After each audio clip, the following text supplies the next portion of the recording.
This is not a real firearm. This is all fake, and it's also all AI. So just keep that in mind while watching this. So my levers came in from These Nuts Tactical, and I needed a replacement because, as you can see right here, this is what happened to mine. It's supposed to look like that.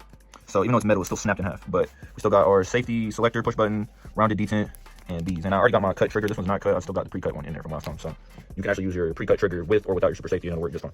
All right, we got our super safety cam and lever right here.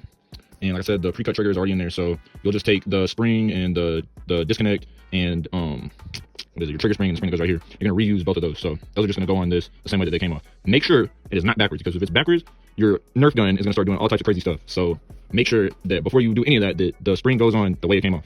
But other than that, you're gonna want to probably start by taking off your grip and make sure that this little detent, your old one, doesn't fall out while you're taking this one off. All right, if you've never taken off the grip before, you're gonna see this little spring. Don't lose this. Also, if you can, take it off upside down because it'll keep your other detent from falling out. So smack that shit out. There we go. So you definitely need the rounded detent versus the more so pointed one on this side. Also, excuse my shaking. I just got out of the gym, so I'm so juiced up off 400 milligrams of caffeine, so a little tweaking, just a little bit. But yeah, once that detent comes out, then your safety selector should be able to just freely slide out. All right, I did end up having to take out this and this first pin just to be able to get the safety out, so I guess that doesn't come out without removing that. But other than that, I don't have to take anything else out. But you're going to take just your cam, and you want to make sure that that's facing this side, same side as your pins. Push that through, and then you're going to take your lever. There we go.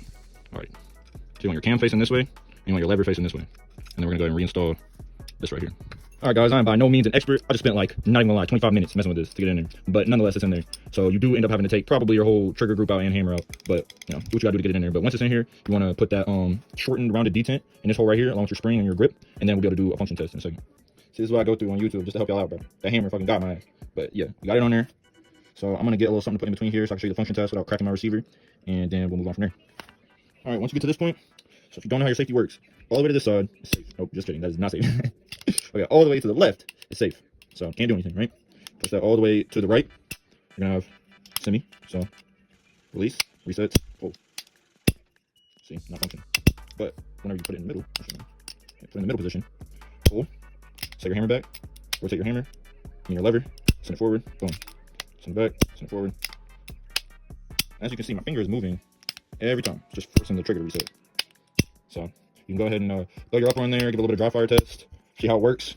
Just because it works on here doesn't always mean it's going to function though on the range. I can tell you that from experience. So make sure you go out and test it, make sure it you know, functions to your liking.